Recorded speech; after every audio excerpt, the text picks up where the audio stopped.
30 jours que je te donne mon point de vue pour améliorer tes journées, il est temps de t'expliquer pourquoi tu dois être ta propre priorité. Bienvenue à toi sur ce dernier épisode de 30 jours pour partir à la conquête de sa vie. Durant tout le mois de février 2024, j'ai abordé des thématiques complémentaires pour que tu puisses vraiment changer les choses. Je te mets la playlist complète à la fin de cette vidéo. Allez, finito l'intro, let's go!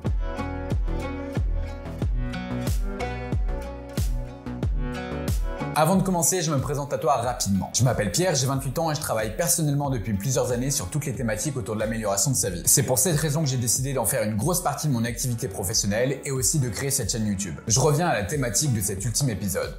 Toi. Les 29 précédents épisodes, je t'ai donc partagé mes points de vue, mes expériences, mes connaissances pour que tu puisses vraiment changer les choses dans ton quotidien. Mais encore une fois, il ne s'agit que de mon point de vue, pas d'une vérité absolue. Tout comme cette vidéo d'ailleurs, c'est à toi de faire tes propres choix dans ta vie. C'est à toi de décider ce qui est bon ou non, en fonction de tes goûts, de tes attentes, de ta morale, de ta sensibilité, de ta culture et de plein d'autres paramètres. L'objectif de cette dernière vidéo, c'est de te faire prendre conscience que tu peux vraiment choisir. Évidemment, il y aura toujours des contraintes extérieures pour venir ajouter un peu de piment à ta vie. Mais il y a une majorité de choses sur lesquelles tu peux vraiment influer. Tu devras dépasser certaines de tes barrières. C'est dur, ça demande de la résilience, des efforts, du temps, mais aussi de la ressource psychologique et de l'énergie physique. Mais tu peux le faire. Je vais te présenter dans cette vidéo les 3 clés pour que tu sois ta propre priorité. Qui te fait vivre chaque jour hormis toi-même? Qui défend tes intérêts? Qui va te faire glow up? À ces 3 questions, il n'y a qu'une réponse unique. N'hésite pas à faire pause pour prendre des notes, à revenir en arrière pour écouter les notions importantes et surtout, pose tes questions dans l'espace commentaire, c'est fait pour ça et je te répondrai dans la mesure du possible.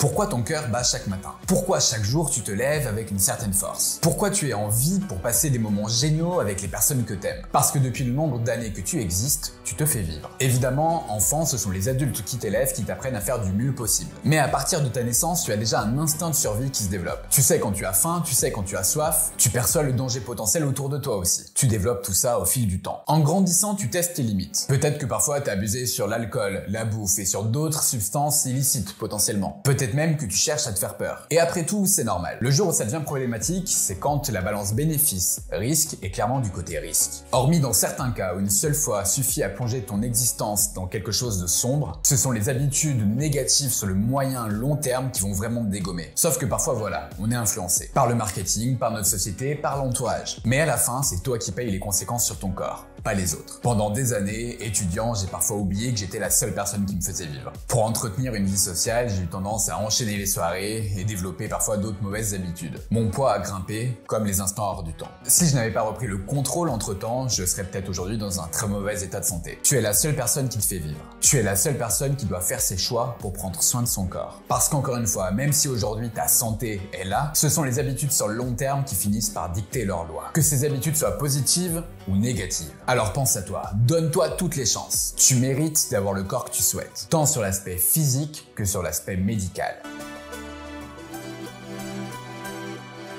Une fois que tu as compris que tu es la seule personne à pouvoir préserver ton corps, tu dois comprendre que tu es l'unique individu à pouvoir défendre tes intérêts. Dans la culture française, nous sommes habitués à être aidés par les pouvoirs publics. Ce n'est pas une mauvaise chose en soi, j'aime bien le modèle de mon pays. Mais cette habitude a tendance à nous faire oublier un aspect important. Nous sommes les seuls êtres responsables de nos choix et des conséquences qui vont avec. Personne ne fait toujours les bons choix, ça n'existe pas. On peut travailler sur soi évidemment pour améliorer le taux de réussite, mais on ne maîtrisera jamais les conséquences extérieures. Par contre, ce que l'on peut faire, c'est défendre ses intérêts, ses points de vue, ses valeurs. Si tu ne défends pas ce que tu penses, ce qui est bon pour toi, qui le fera? Tu crois vraiment qu'une autre personne va avoir de l'énergie à allouer comme ça pour toi, pour résoudre tes problèmes? Dans la très grande majorité des cas, non. Il faut que tu prennes conscience que tu dois penser à toi. Il faut que tu comprennes que tu ne dois pas choisir pour faire plaisir aux autres, pour protéger les autres avant de te protéger toi. Ne pas défendre ses intérêts, ne pas montrer parfois un minimum d'égoïsme, c'est envoyer un gros signal « je suis vulnérable », mais pas forcément dans le bon sens du terme. Tu peux ainsi te retrouver dans des situations inconfortables juste parce que tu n'as pas montré la bonne posture. Alors évidemment, ça ne veut pas dire qu'il ne faut pas aider les autres lorsque c'est possible. Au contraire, je crois qu'il le faut. Simplement, si ça empiète sur ta vie dans la durée, tu dois stopper. Je pense à un ami à moi. Pendant des mois, voire même des années, il ne voulait pas quitter sa copine alors qu'il ne l'aimait plus. Simplement pour ne pas lui faire du mal, s'oubliant totalement dans l'équation. Sauf qu'à la fin, il a fini par totalement péter un boulon. Ne pas penser à soi, ce n'est jamais une bonne chose sur le long terme.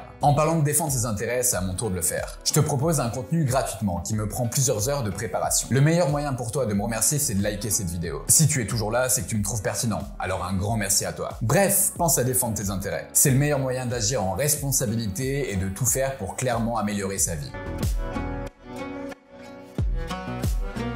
L'argent est une ressource limitée qui a différents intérêts. Nous permettre de survivre, nous faire vivre des expériences inoubliables, nous divertir au sens large, nous faire plaisir, prévoir l'avenir, mais aussi nous permettre de s'améliorer au quotidien. Nous avons toutes et tous des priorités différentes, et il n'est en aucun cas ici question de juger celle de qui que ce soit. Mais j'aimerais faire un focus sur la partie du budget que tu dois allouer en toi. Ici, il n'est pas question que je te vende une formation, comme 95% du YouTube game du développement personnel. Moi, je crois vraiment que chaque être humain mérite une approche personnalisée. Je souhaite simplement te faire prendre conscience que ton argent peut te permettre d'aller plus loin, plus rapidement dans ton apprentissage. Par exemple, si tu souhaites apprendre l'anglais, une application comme Babbel va être une solution. Elle n'est pas très chère et objectivement, tu vas progresser. Mais beaucoup moins rapidement que si tu prends un prof particulier dans le monde réel, pour lequel tu devras donc investir une somme d'argent bien plus importante. Sauf que si tu parles anglais en 6 mois, tu pourras rechercher plus rapidement un job qui nécessite cette compétence et qui sera peut-être mieux payé. Tu pourras voyager beaucoup plus rapidement dans un nouveau pays où cette langue est nécessaire. En fait, que ce soit pour de nouveaux apprentissages, pour faire du sport, pour s'épanouir, pour progresser de manière générale, l'argent que tu vas dépenser t'apportera encore plus en retour. Évidemment, plus tu vas réussir à épargner, plus tu arriveras à dépenser l'argent qu'il faut au moment où il le faut. Ainsi, tu progresseras, tu deviendras une personne qui a encore plus de valeur. Au moins à tes yeux en tout cas. C'est une vraie logique d'investissement, à condition de rester cohérent avec ses envies, ses objectifs. Investir en toi est une décision que tu dois prendre. Et prendre des décisions, c'est l'épisode 1 de ce programme. La boucle est bouclée. Ces 3 clés sont les plus importantes de tout ce programme. Prends soin de ta santé pour vivre les plus belles expériences possibles. Défends tes intérêts pour te donner la chance d'atteindre toutes tes envies. Investis en toi pour progresser à une vitesse inimaginable. Dans les semaines qui viennent, je vais continuer de faire des vidéos pour accompagner ta réflexion. Je te l'ai dit tout au long de ce programme, mais le point central pour atteindre ces envies se trouve dans les habitudes. Elles ne sont pas toujours simples à mettre en place. Cela dépend de nos contextes, de nos modes de vie, de nos envies. Les prochains contenus gratuits vont te permettre de faire l'essentiel du travail. Je ne t'en dis pas plus, mais abonne-toi juste ici et active la cloche des notifications pour ne pas manquer ça. Et si tu souhaites échanger avec moi dès à présent, tu as toutes mes coordonnées directement dans la description, mail, Instagram, LinkedIn. C'est le 30e pas dans la conquête de ta vie. Félicitations à toi si tu as regardé toutes les vidéos de cette série. En tout cas, merci d'avoir regardé déjà cet ultime épisode. Partage-le à toutes les personnes qui ne savent pas se mettre en priorité. Tu m'aides ainsi à développer la chaîne et ça c'est cool. Profite de la vie que tu te construis au quotidien. C'était Pierre de la chaîne En Forme. À bientôt.